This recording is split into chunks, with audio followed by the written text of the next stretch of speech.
So, guys, Nigerians are already getting tired of Tinubu's administration. They told us they were going to hit the ground running, but I tell you, many Nigerians are already disappointed with what they are seeing on ground. Take a look at this.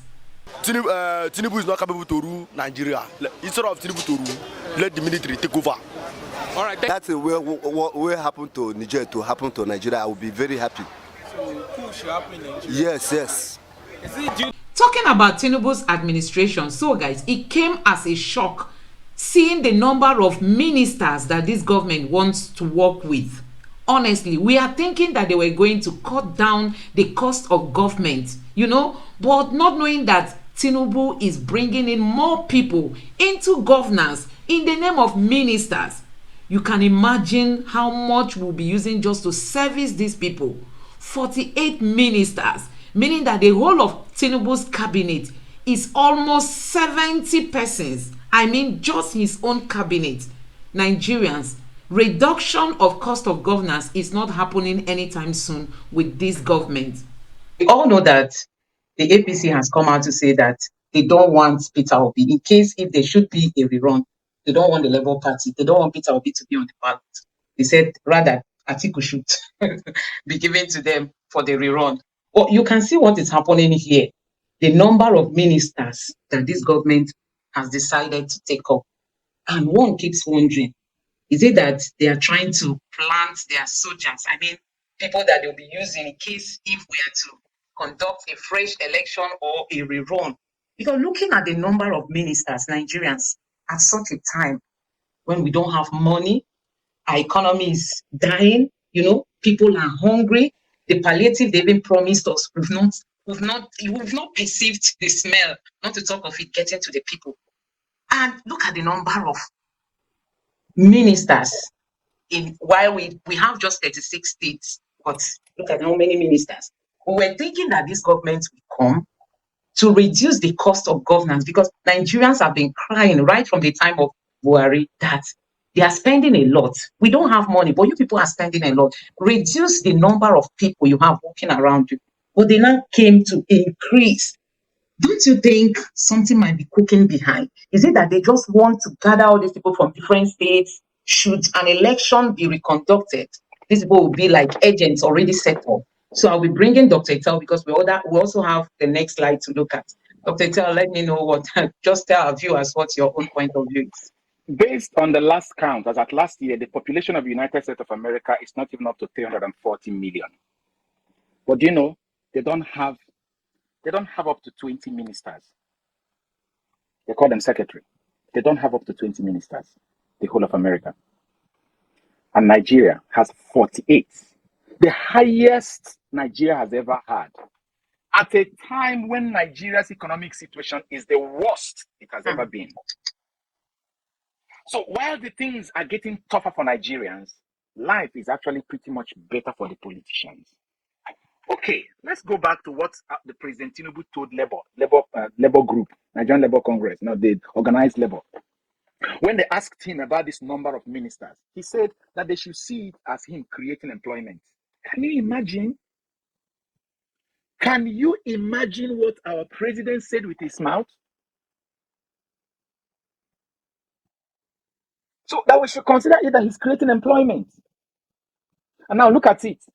If you look at it here now, you see the number of people. If you add this number, 48 ministers plus 192 brand new cars, 192 brand new cars, 4 per minister. Did you see that video? Did you see that video in Netherlands? An African woman was going to work one day and ran into the prime minister on the street. And she was screaming, "Look at me, look at me, look at me. I just ran into the prime minister. I just ran into the prime minister." Prime minister, as it were, is like the head of government, is the head of government. You remember Boris Johnson before he left government, when he was the prime minister, he rode his bicycle into African shop to go and buy things. And the guys in the shop were screaming. Look, they were taking pictures with him. They couldn't believe it was him. He came to his bicycle where he tied his bicycle. They rushed to take picture with him and he climbed the bicycle and drove off. This is the head of the government of a country where all of them are coming to do what? to train their own children, to get their medical health, medical checkup, and what have you, and treatment. And this is the quality of life. It is said that Nigerian politicians, especially the legislatures, is the second highest paid legislatures in the whole world. I've forgotten the name of the other one in Asia, one of the Asian countries, who is the toppest. Now, they are going to spend this money. Somebody said it and I believe it. They are preparing for election. They're already buying them. They're already spreading it. Because all these 4 cars will be deployed for campaign. They will come to intimidate people. All of them will be mobilized with policemen who will be threatening people. Instead of going to man the polling units, they will be following ministers. 728, 15 per ministers. 240 security personnel, 5 per ministers. They are preparing for election. And president said that he's creating job. That is, we should consider it as him creating job. That is, our president is saying that of all after desiring to be president for almost a decade plus, the first port of call that occurred to him on how he will create job is a political appointment. That is him creating a job. Nigerians, we can see.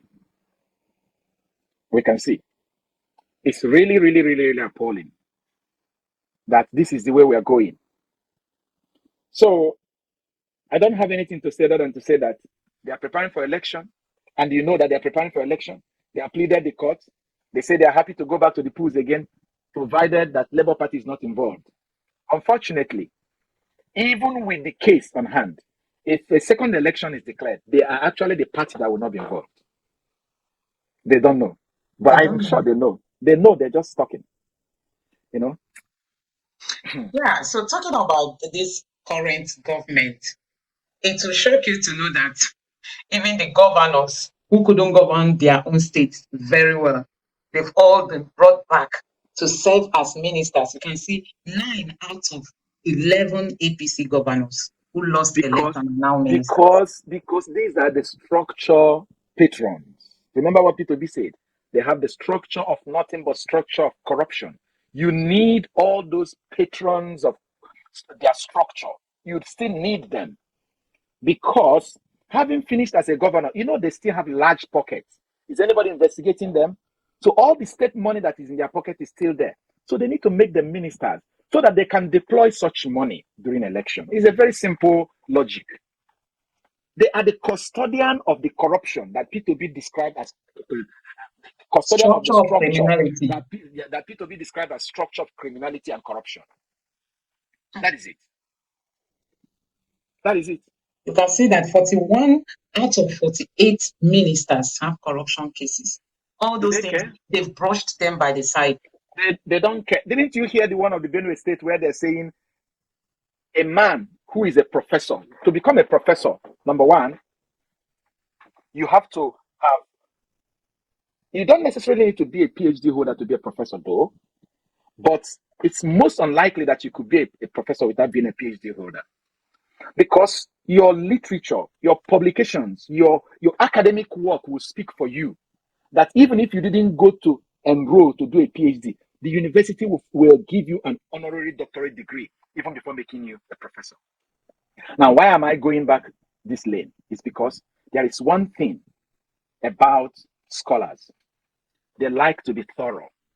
They like to check things in and out. They like to proofread. They like to make sure that what they will publish out there can stand the test of time. There is none of them that appeared before the Senate who did not go through DSS screening. Don't forget about that lie that Festus Keyamo was telling us, that he was in fact, that the aeroplane had taken off and the pilot was asked to come back, that Abuja is calling him. That is to tell you the people we have as our leaders, they are pathological liars. There is no way Festus Okoye will stand there without first of all clearing DSS. So don't be carried away. He told us a lie. But how are we to be in his mind? Okay, now, what was it I was trying to say? Now, so this professor from Benue State, you had your CV that you shared to the senators. and you did not see the mix-up in your age, that based on what you told them, you're trying to say that you are 3 years old when you started primary school. And another senator got up and said that it was a typographical error, that they should forgive him. That's where I'm going. That's a typographical error. If it was a journal, that journal, that's what is called DR, desk rejected. As in, if it were to be a journal that you submitted like that to editor, just men looking at such typographical error, they won't even look at the validity of your case. They will just DR, desk rejected. I review journals for a lot of top American and European journal companies. There are criteria. You start first and foremost with the standard formatting, and then the grammatical errors before you come to the meat of the matter.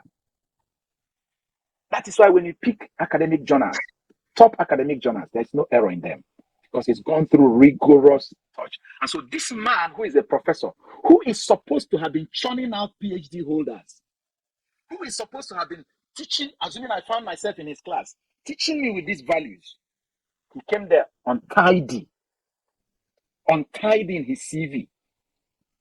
He doesn't even have a research assistant that he could say, hey, Miss this or Mr. This, help me look at this, my CV. Is there any type of error there? He carried it. There was no error. He was just forging.